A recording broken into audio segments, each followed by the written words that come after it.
When we think of the Apostle Paul, we often picture him preaching boldly, writing letters that shaped the New Testament, or enduring hardships for the sake of Christ. But tucked away in Acts chapter 18 verse 18 is a curious detail. Paul, the apostle to the Gentiles, took a vow. Why would a man who preached freedom from the law commit himself to a Jewish vow? And what exactly did he promise God?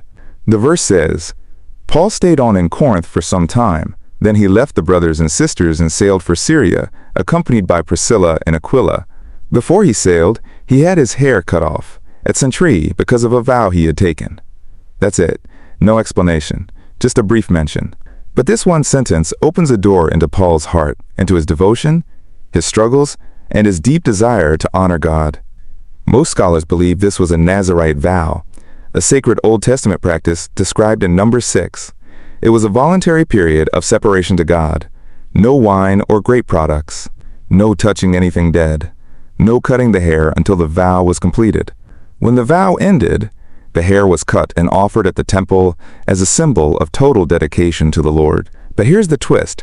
Paul was already a follower of Christ, no longer bound to ceremonial law. So why take a vow rooted in the Old Covenant? This wasn't about legalism. This was about love.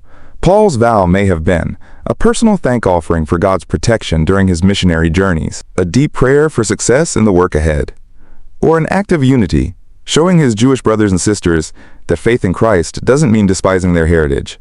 In the New Testament, vows aren't about earning God's favor. They're about marking a season of gratitude, surrender, or seeking God's special intervention. We may not take Nazirite vows today, but we still make promises to God in moments of desperation or devotion. Lord, if you deliver me from this, I'll serve you faithfully. God, I'll dedicate this season to prayer and fasting for my family. Paul's vow reminds us, faith is not just about what we believe. It's about how we respond to the one who saved us. And sometimes that response means setting aside comfort, habits, or even personal freedoms just to draw closer to him. The details of Paul's vow remain a mystery.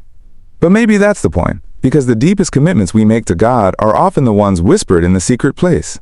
Like, subscribe, and share. Someone might need to be reminded of their vows to God,